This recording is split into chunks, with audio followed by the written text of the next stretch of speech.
में जो गतिविधियां हो रही हैं वहां से भी बहुत से लोग हरियाणा के अंदर लिंक बना करके और वहां पहुंच जाते हैं। बहुत से ऐसे जिसको कहना चाहिए कि राष्ट्र विरोधी गतिविधियों में भी, आतंकवादी गतिविधियों में भी, या जो तस्कर हैं खास करके ड्रग्स के, उनके साथ भी शामिल होकर के बड़े बड़े अपराध करते हैं।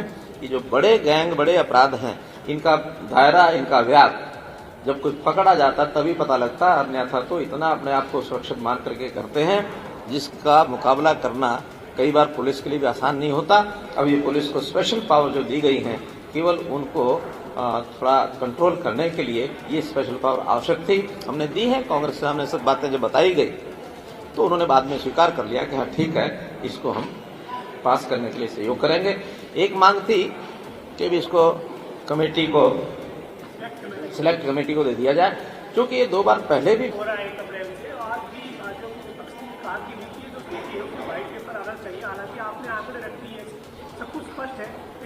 की रिपोर्ट की बात करते हैं। सीएजी की रिपोर्ट तो जो हमारा यहाँ का अभी तक किया हुआ काम है उसी के हिसाब से वो लिखते हैं। शब्दावली में छोटी बड़ी बात के अंतर हो सकती है कि हमारे यहाँ बजट के किताब में कोई एक शब्द कम लिखा है उन्होंने, या कई बार वो मिला देते हैं 2-2 चीजों को इकट्ठा एक स्थान पर लिखते हैं, तो उसमें से कुछ कंफ्यूजन जो उनके होंगे वो जैसा लिख के देंगे हम उनके कंफ्यूजन को दूर करेंगे। बाकी हमारे यहाँ किसी प्रकार की कोई दिक्कत नहीं है। जितने पैरामीटर्स राइट फ्रॉम 2004 हमने निकाले हैं, सब पैरामीटर्स में 2023-24 का बजट ये एक प्रकार से भारी पड़ता, हावी पड़ता है। चाहे हमारी DSGDP हो, GSDP, चाहे हमारा खर्च हो, चाहे हमारी आमदन हो, हम हर चीज में आज देश के बहुत से जो अच्छे प्रांत हैं उनके साथ खड़े हैं। इसलिए किसी प्रकार की कोई समस्या नहीं है। तो हम और आगे इसी प्रकार से बढ़ेंगे। हम देश में जो हमारा GST कलेक्शन है पर कैपिटा, उसमें बड़े राज्यों में हम नंबर 1 है। इसी प्रकार जो हमारा GDP है स्टेट का, उसमें हम नंबर में ठीक करेंगे, दूर करेंगे।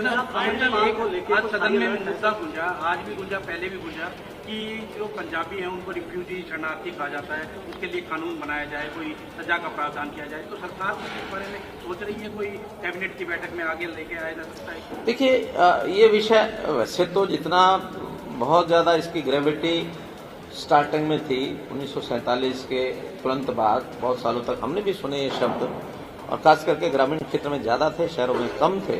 अब शहरों में प्राय समाप्त हो गए हैं। ग्रामीण क्षेत्र में भी कोई पुराने लोग कहीं बैठे होंगे, थोड़े बहुत उसका प्रचलन चलता है। नई आबादी में, नए लोगों में इस प्रकार का नहीं है। इसलिए सुझाव देने वालों ने दिए हैं, लेकिन हम इसका विचार करेंगे कि इसके ऊपर कोई प्रतिबंध लगाना ठीक है या वैसे ही लोगों को समझाना। सब लोग मानने लगे हैं, जो लोग पहले पंजाबी, नॉन पंजाबी, हरियाणवी, नॉन हरियाणवी, इसके अंदर कई प्रकार के अंतर करते थे। लेकिन आपको ध्यान में होगा 2014 में हमने एक मुहिम ली कि सब लोगों को अपने आप को हरियाणवी कहना चाहिए। तो इसलिए हम हरियाणा के हैं, हरियाणा में पैदा हो गए। जो हरियाणा में पैदा नहीं हुए थे उस समय 47 से पहले के, 47 को ही आज 75 वर्ष हो गए हैं, क्योंकि हाँ, इस समाज के लिए अब शरणार्थी या इस प्रकार के शब्द की बजाय पुरुषार्थी शब्द ये जोड़ना चाहिए। क्योंकि वो जो लोग उधर से मात्र 3 कपड़ों में आए, आकर के मेहनत की, मजदूरी की, बहुत अच्छे अब शिक्षा के नाते से आगे बढ़ गए, रोजगार के नाते बढ़ गए, उद्योग के नाते बढ़ गए, एक से एक अच्छी जगह पर ऐसे सब लोग पहुंचे हैं, पुरुषार्थ के माध्यम से पहुंचे हैं। और ये पुरुषार्थ जो करने का स्वभाव है, ये न केवल उनमें बल्कि पूरे हरियाणा के समाज में पुरुषार्थ करने की भावना आनी चाहिए, ताकि सब मिल करके हरियाणा प्रदेश को आगे बढ़ा सके। उस कोविड के समय के कारण से हमको एक सेटबैक लगा था। उस सेटबैक को ठीक करने के लिए हमने पिछले साल में काफी उस गैप को पूरा करने की कोशिश की है। खास करके जो भर्तियां हमारी रुक गई थी, वो भर्तियां हमने पिछले सालों में भी की हैं। यानी इन 2 सालों में भर्ती कम, उससे पहले हमारी पर्याप्त थी पिछले 5 साल में।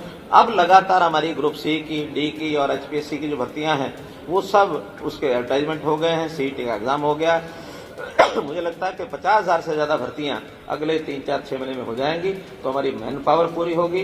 बजट की कमी नहीं है, बजट का ठीक यूटिलाइजेशन हम होगा, वो इस वर्ष में सारा ठीक हो जाएगा। जहाँ कमियां हैं उसको हम दूर करेंगे। ये मैंने सदन में भी स्वीकार किया।